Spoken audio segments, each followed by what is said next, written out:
ንህንጸት ስርዓት ዴሞክራሲ ኢትዮጵያ ኩለ መዳያዊ ተሳትፎ ደቂ አንስትዮ ወሳነ እዩ ክብላ ሚኒስትር ደቂ አንስትዮ ማሕበራዊ ጉዳይን ዶክተር ኤርጎጌ ተስፋዬ ገሊጸን ኣብ ጉዳይ ተሳትፎ መረጻ መናእሰይን ደቂ አንስትዮን ማሕበራዊ አሳታፊ መድረኽ ዘተ መዳርክቲ አካላት ኣብ ከተማ ቢሾፍቱ እናተኻየደ ይርከብ ኣብ ሻውዓይ ሓፈሻዊ መረጻ ተሳትፎ ደቂ አንስትዮ ጉዳት አካልን አረጋውያንን ትርጉም ብዘለዎ ደረጃ ንምዕባይ ብትኹረት እናተሰርሐ ይርከብ ክብላውን እተን ሚኒስትር ወሲኸን ሓቢረን ዶክተር ኤርጎጌ ኣብ ትዋን ከም ዝበለኦ ኣብ حلف عامتات بوليتيكاوي تصادفو زيغاتات نمعباي بزتسرحو سرحتي ጭቡጥ ውጽኢታት ተረኺቦም እዮም ኣብ 1987 ዓባይ ተወከልቲ ህዝቢ 2.7 ሚእታዊ ዝነበረ ውክልና ደቂ አንስትዮ ኣብ ሻርሻይ ሃገራዊ መረጻ ናብ 41.2 ሚእታዊ ክብ ምባሉ ነዚ መርኣያ እዩ ኢለን ዝተዋደደ ተሳትፎ ደቂ አንስትዮ መናእሰይ ጉዳት አካል አረጋውያንን ንጸገም ተቃላዕቲ ዝኾኑ ክፋል ማሕበረሰብን ንምጉልባት ስርዓት ዲሞክራሲ ንፍትሓዊ ውክልናን ህንጸት ዘላቂ ሰላምን ወሳኒ ከም ዝኾነ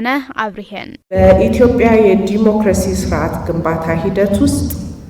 ኣብ ኢትዮጵያ ኣብ ከይዲ ህንጸት ስርዓት ዲሞክራሲ ውሽጢ ተሳትፎ ዜጋታት መግለጽቲ ስርዓት ጥራይ ዘይኮነስ ንፍትሓዊ ውክልናን ውሕስ ሰላምን ወሳኒ ዓንዲ ኮይኑ የገልግል ኣብዚ መዳይ ደቂ አንስትዮ መናእሰይ ጉዳት አካል አረጋውያንን ንማሕበረሰባዊ ጸገማት ዝተቃልዑ ክፋላት ሕብረተሰብን ዘካይድዎ ዝተዋደደ ተሳትፎ ንህንጸት ስርዓት ዲሞክራሲ ወሳኒ መሰረት እዩ ለዲሞክራሲ ስርዓት ግንባታ ወሳኝ መሰረት ነው ምክትል አካባቢ ብሔራዊ ቦርድ መረጻ ኢትዮጵያ ተስፋዬ ንዋይ ብግዲኦም እቲ ቦርድ አሳታፍነት ንመረጋጋጽ ካብ ዝሓልፍ እዋናት መረጻ ብዝሐሸ መልክዕ ምድላዋት ይሳለጡ ከም ዘለው ኣመላኺቶም እቲ መረጻ ናጻ ፍትሓዊ ሓቋፋይን ተኣማንን ኮይኑ ንኽዛዘም ግደ መዳርክቲ አካላት ይሓትት ኢሎም ጉዳት አካልውን ኣብ ስርዓት ዲጂታል ምዝገባ ከምዝገቡ ኩነታት ምቹ ናይ ምግባር ስራሕቲ እናተወገኑ ከም ዝኾኑ ተዛሪቦም ሰባተኛው ሀገራዊ ምርጫ ነጻ ፍትሃዊ አካታች ተአማኒ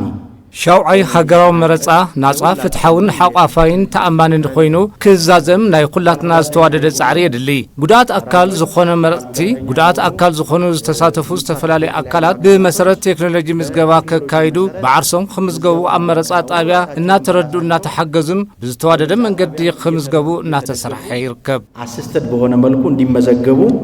እየተሰራ ይገኛል